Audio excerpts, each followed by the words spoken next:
I first stumbled upon GenSearch in an IRC chat room. While most people think IRC is dead and a remnant of the past, it's still very much alive. The user base has shrunk quite a bit, though. Most people have moved on to more modern platforms.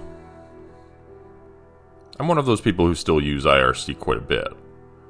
I blame it mostly on a slight case of paranoia. I never trusted the modern tech giants, and after the whole NSA thing, my doubts increased tenfold. Not that I don't use Google or social media, but most of my time is spent on encrypted IRC servers, talking to other people as paranoid as me. A few months ago, back in January, I was hanging out on there when I suddenly got a message from a random user. When I opened it, I read the following: GenSearch is the search engine of the future.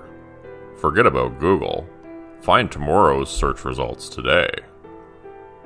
Attached to it was a cryptic link with the string GenSearch in it. At first I ignored it. This sounded way too fishy. After a while, though, I grew a bit more curious. After all, I knew what to do if it was malware, how to get rid of it. When I clicked the link, prepared for my system to momentarily evaporate, I was brought to a bare-bones website. There was only the name, GenSearch, on it, and a simple search bar. For a moment I considered closing the page, but then I decided I'd give it a try. After a few seconds, I decided to look up the news about the sinking city. Ever since its announcement, I'd been obsessed with the game. When I saw the search results, I looked up. One talked about a troublesome launch of a bug-ridden game. Another one talked about the developers not living up to their promise to deliver a bug fix within the first week of launch. The rest of the results were similar in nature, talking about missed chances and a launched failure. Wait a second, the game was out already? I opened up Steam right away. Damn, those reviewers, if this game was out, I had to play it. When I searched for it on Steam, though, something was strange. It said the game wasn't even out yet. The estimated date of release was 2020. What the hell? I went back to GenSearch and rechecked the results, but they all talked about the launch of the game. Hell, I even found a review of it. A bit confused, I went to Google to search for the game as well. The results there were completely different. There were no articles about the game's launch. All I found was information about the game's upcoming release, trailers and promos. So why the hell did GenSearch tell me it was out already? Maybe all the articles on GenSearch were shuffled content to trick users? I slowly scrolled down to the bottom of one of the articles, and there was a name of the author next to it and the posting date.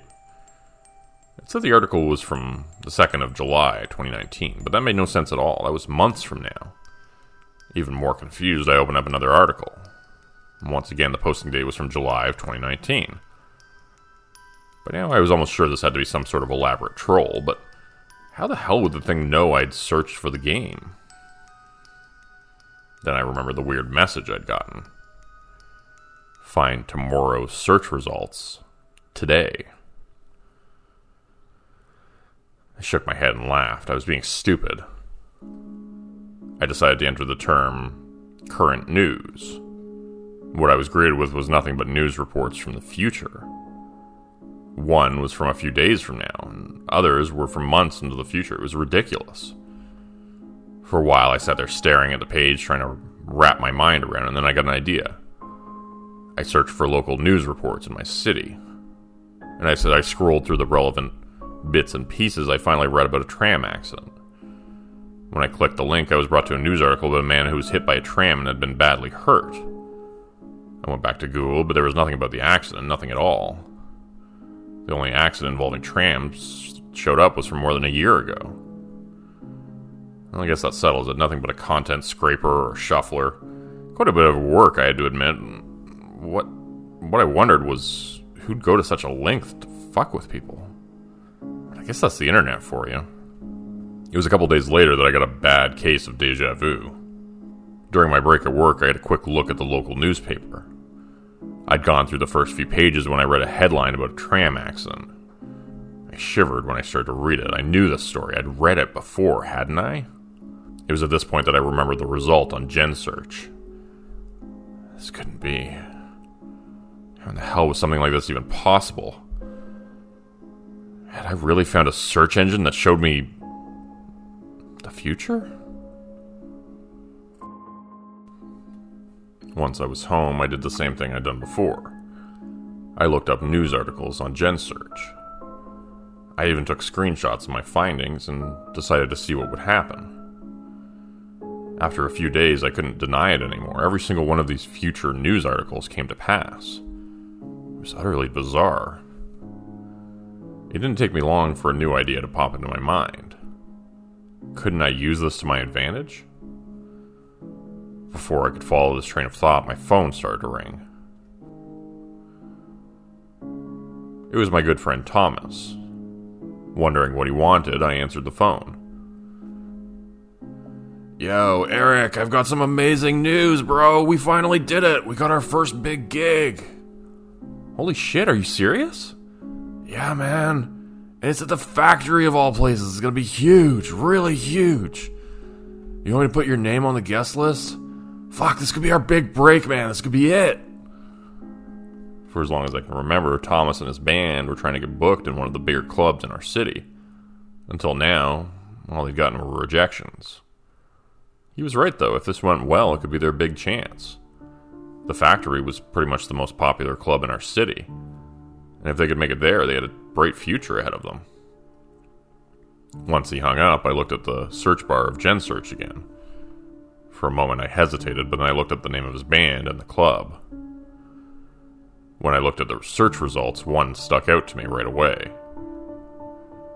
Live event at the factory canceled.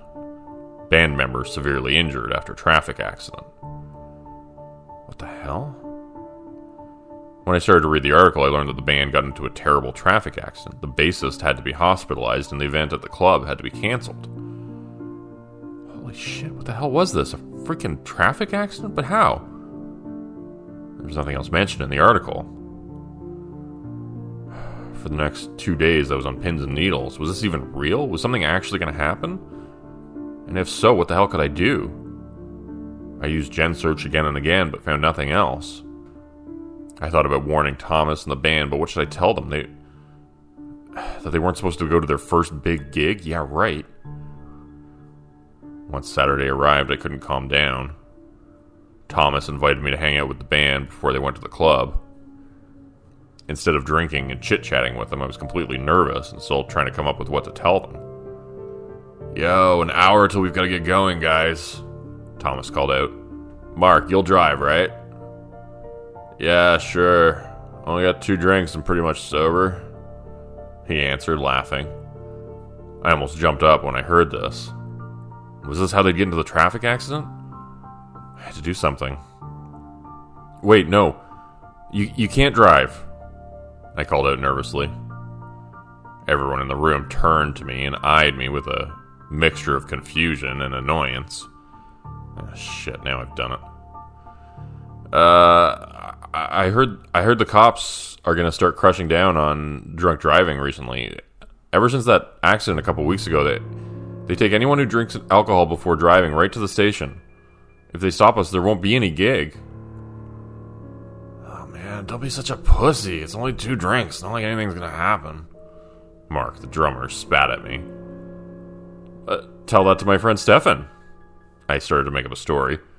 He did the same thing and he got into a lot of trouble. They kept him at the station until morning. What if they...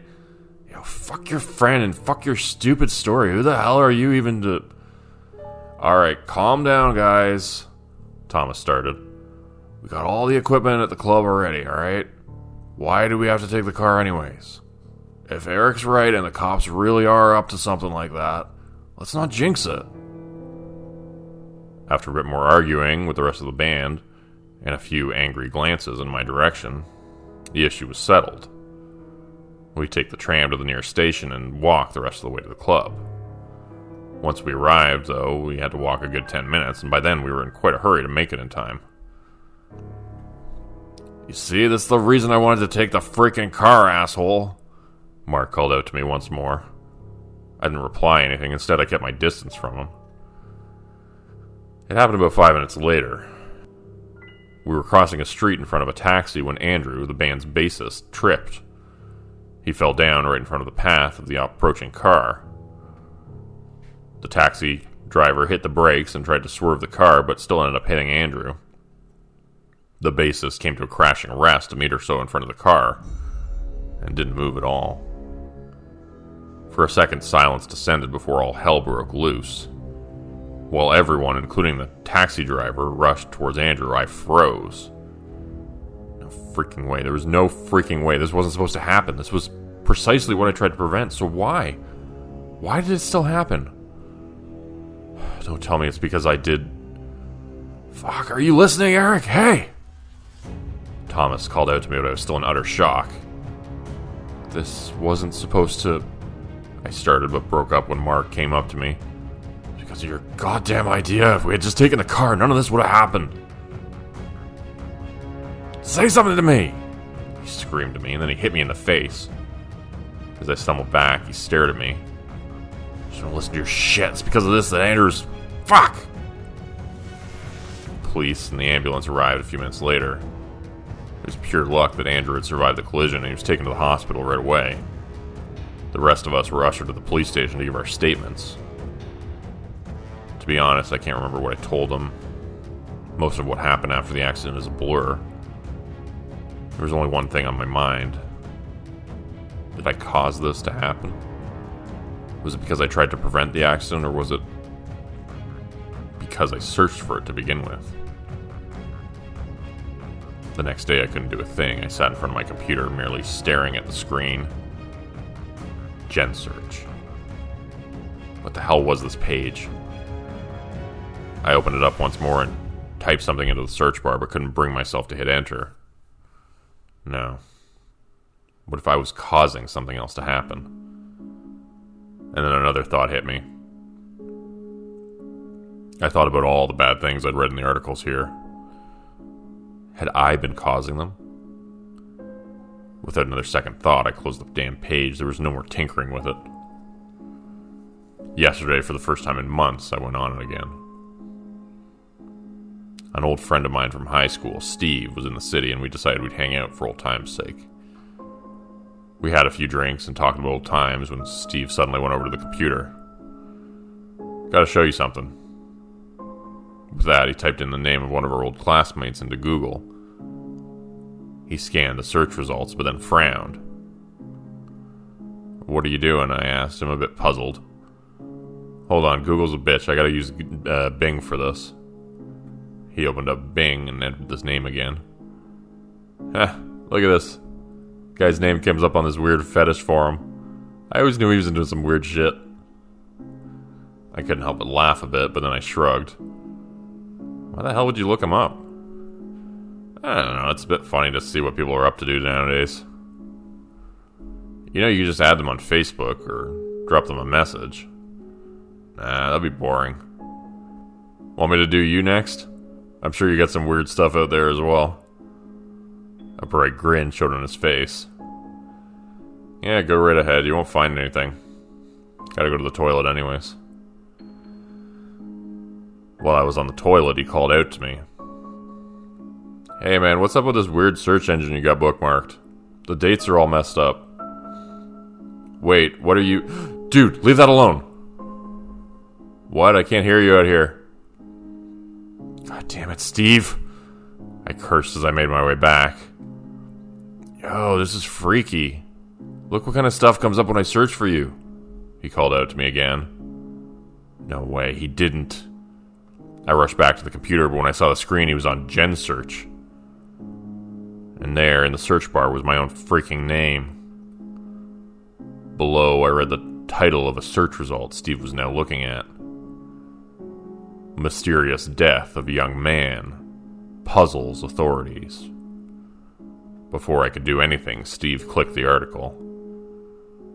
The death of young Eric M. Puzzles authorities after the body was found. What the fuck are you doing? I screamed at him and pushed him away from the computer. Why the hell did you go on that page? Hey, calm down. You said I wouldn't find anything. At that point, I freaked out and pushed him again, this time harder. I was about to scream at him again, but then I looked at the screen. I scrolled down until a picture came up, and there was no doubt about it. I was staring right back at my own face. You know what? It's just a sick joke. Maybe one of those band guys you told me about put it up. Look. He came up and pointed to the screen. Just scroll down here and get the fuck away from the computer. I screamed at him again. Steven backed away and gave me a hard look. You know what? I didn't come over here for this. You get serious issues, dude. You get so worked up over something like that. With that, he turned around and left the room. I didn't go after him or say a word when he left. I'm still staring at the screen. This couldn't be real. Why did this article exist? Why was I in it? Now, sitting here in front of my computer. I read the article over and over again, but there are no specifics about my supposed death 3 days from now. Nothing at all. Freaking scared now. If this thing truly shows you a future you can't prevent, then what can I do? What the hell can I even do? So I want to give a huge thanks to the writer of tonight's story, Renee Ren. Renee is a very talented writer. He's also a YouTube narrator. You can find his channel on YouTube called Renee Writes. And you can also find his book on Amazon. It's titled The Wolf King, Tales with Sharp Teeth. And there's another book called The First Few Times Always Hurt, a collection of short horror stories by Renee Ren. Please check these out. I'll link them in the description below. And also, please take a look at Renee Ren's YouTube channel. It's also very, very good. He's got a lot of videos up there, almost 300 videos. And he's a very talented narrator as well.